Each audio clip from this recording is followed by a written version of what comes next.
వెనిజులాలో earth quake వల్ల 235 మంది చనిపోయారు. 4000 మందికి పైగా గాయపడ్డారు. మామూలుగా కొన్ని చిన్న చిన్న భూకంపాలు మాగ్నిట్యూడ్ 2 లేదా 3 ఉంటాయి. అవి వచ్చినట్టు కూడా మనకు పెద్దగా అనిపించవు. మాగ్నిట్యూడ్ 5 తో వస్తే భవనాలు కదులుతాయి, డ్యామేజ్ ఉంటుంది, బట్ ఓకే. మాగ్నిట్యూడ్ 6 తో వస్తే సివియర్ డ్యామేజ్ ఉంటుంది, ఆస్తి నష్టం ఉంటుంది, మనుషులు చనిపోతారు. కానీ వెనిజులాలో వచ్చింది 7.2 అండ్ 7.5 మాగ్నిట్యూడ్, అది కూడా 39 సెకండ్ల వ్యవధిలో. 7.5 మాగ్నిట్యూడ్ అంటే వెనిజులాలో 1900 సంవత్సరం తర్వాత వచ్చిన అతి పెద్ద భూకంపం. 125 సంవత్సరాల్లో ఎంత పెద్దది రాలేదు. మామూలుగా పెద్ద భూకంపం వచ్చిన తర్వాత చిన్న చిన్న ఆఫ్టర్ షాక్స్ వస్తాయి, కానీ ఒకేసారి 2 పెద్ద భూకంపాలు, అది కూడా 39 సెకండ్ల వ్యవధిలో వస్తే దాన్నే సైంటిస్టులు డబ్లెట్ ఎర్త్ క్వేక్ అంటారు. వెనిజులాలో జరిగిన ఈ భూకంపం వెనక ఉన్న సైన్స్ ఏంటో తెలుసా?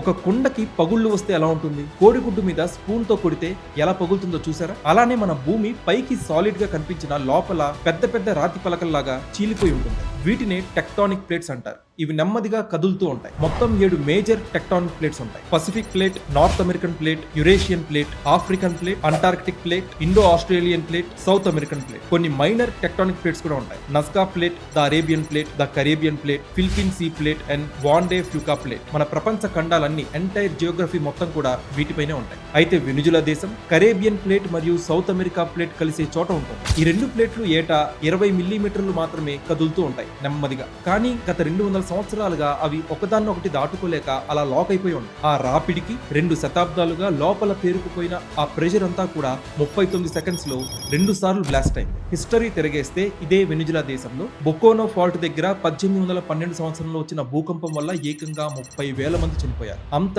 డేంజర్ జోన్ అయిన వెనిజులా ప్రజల్ని ముందుగా అప్రమత్తం చేసే ఎర్లీ వార్నింగ్ సిస్టమ్ కూడా లేదు. ఇక లేటెస్ట్ గా అమెరికా భూగర్భ సర్వే ఇచ్చిన హెచ్చరిక ఏంటంటే వచ్చే వారంలో కూడా అక్కడ 4 నుంచి 6 మాగ్నిట్యూడ్ మధ్య భూకంపం వచ్చే ఛాన్స్ ఉందని చెప్పి వార్నింగ్ జారీ చేసింది. సో వ్యూవర్స్, ఇది ప్రస్తుతం వెనిజులాలో పరిస్థితి. వెనిజులాలో ఈ సివియర్ ఎర్త్ క్వేక్ రావడానికి వెనక ఉన్న సైన్స్ అయితే ఇది. మీ అభిప్రాయం ఏంటి? కామెంట్ చేయండి. Please like, share and subscribe.